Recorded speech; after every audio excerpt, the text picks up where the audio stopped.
Chairman, I thank the witnesses for your testimony. Mr. Chairman, I'd ask unanimous consent that a statement entitled One Team, which is testimony from the NFL Players Association, the Major League Baseball Players Association, NHL Players Association, NBA Players Association, and Major League Soccer Players Association be entered into the record. Without objection.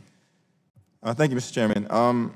Mrs. Slane, in the document that I just made reference to that was submitted by the various players associations throughout the country for all of the major sports leagues, they expressed concern that an increase in legal sports gambling in this country could threaten the safety of players, families, umpires, referees, and other personnel. Is that a reasonable concern?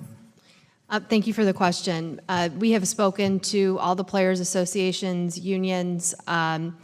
Again, I get back to how promoting the integrity of the game is of utmost importance to us. We have been a great partner, I think, with the law enforcement community, and Becky could specifically speak to this, in sharing information when we suspect something may be happening with that law enforcement body.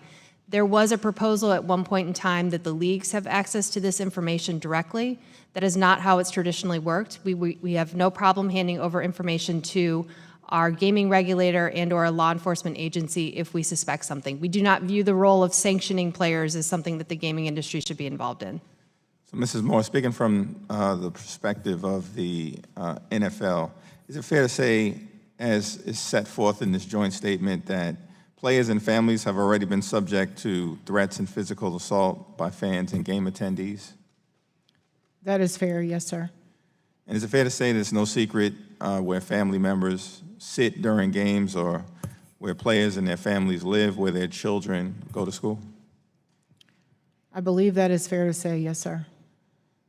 And is it fair to say that steps will need to be taken that address not only the safety during games that could implicate or impact family members of players, but also in restricted areas, parking lots, team events, and where the athletes train?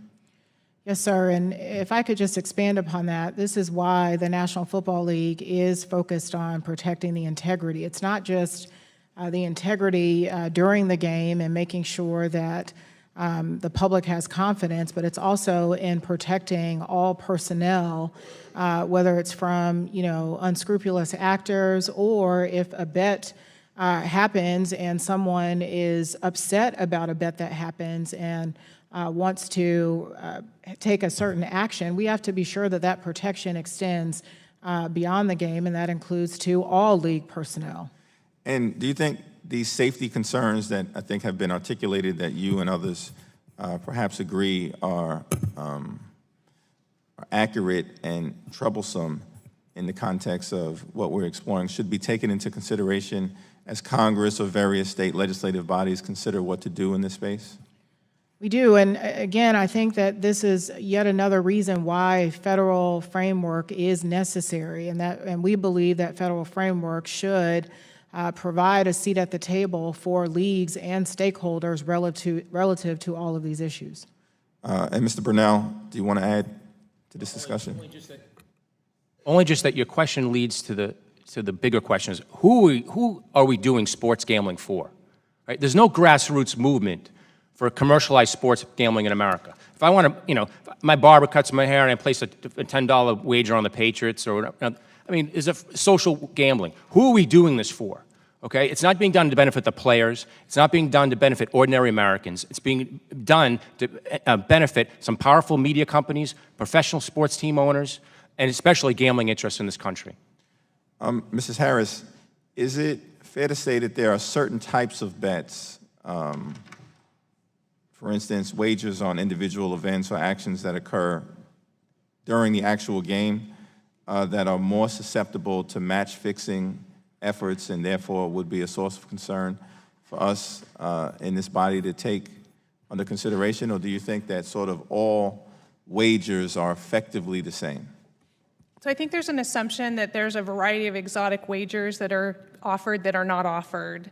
As I have talked to my operators about the types of wagers that they're offering, you're not able, as of right now in Nevada, to bet on when a field goal kicker places the football if it's going to go to the left or the right of the goalpost. That's not something technologically that we're capable of.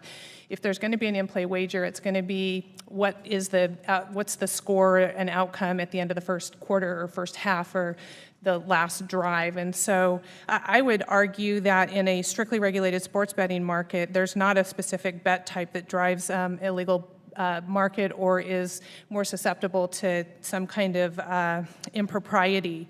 But what does allow the illegal market to flourish is the accessibility, convenience, the ability to issue credit, and no requirements to report winnings that we see in the illegal sports betting market. Thank you. Gentleman's time has expired. Gentlewoman from Alabama, Ms. Roby. Thank you, Chairman. My question, which I'd like to ask to all 5 witnesses, is what is the best way to ensure that these young student athletes are protected? These college students were already entering stadiums full of thousands of screaming fans.